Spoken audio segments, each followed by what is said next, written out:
Baca di awal. Baca kurang.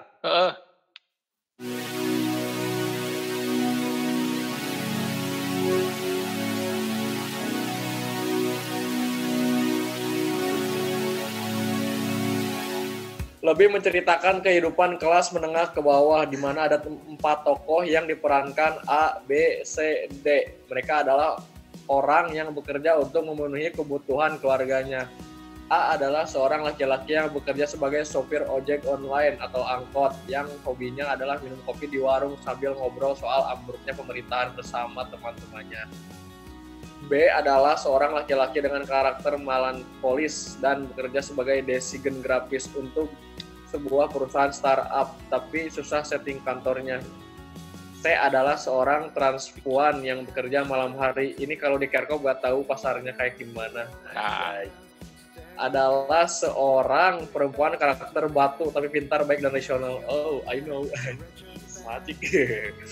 A sering melakukan kebiasaan ngobrol di warung kopi dan menceritakan segala keluh kesah hidupnya hampir kepada semua orang yang ditemuinya dan bersikap artis terhadap pemerintah dengan pengetahuan yang dia miliki. Oke, I know itu siapa. Oke. B adalah seorang yang berbaik hati seperti air, sering mengalah dan mengikuti kehendak orang lain. Dia adalah orang yang gemar membaca sastra dan jago desain grafis dengan belajar otodidak. Namun karena penderitaan hidup dia melampiaskannya ke hal negatif, judi, mabok. Anjay, saya aing. Masih kene kita nih.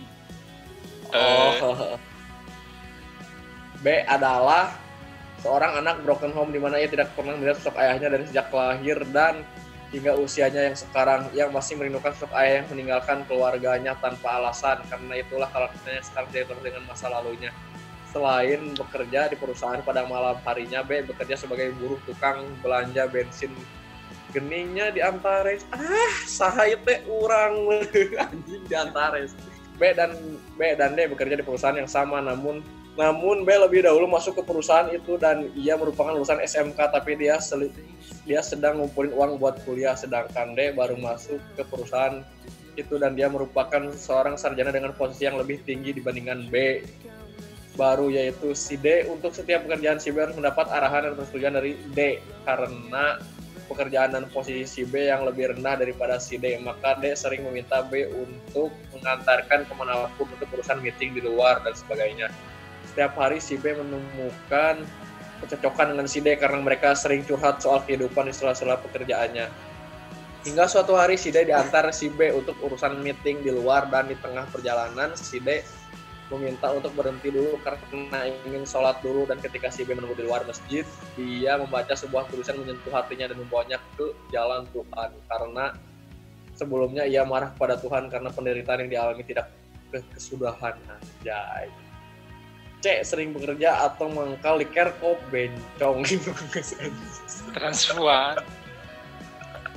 Dan tak jarang ia bertemu dengan teman lamanya si A yang sedang menunggu penumpang. Terkadang si C juga menggunakan jasa si A sebagai penumpang ojek online atau angkot. Suatu hari mereka menceritakan masa sekolah dan mereka begitu merindukan kenangan tersebut. Mereka juga terkadang ingin bertemu dengan teman-teman yang lainnya, namun karena keadaan dan rasa minder dari mereka, tokoh tambahan si E yang membawa mereka semua berkumpul lewat WA hingga pertemuan sesungguhnya.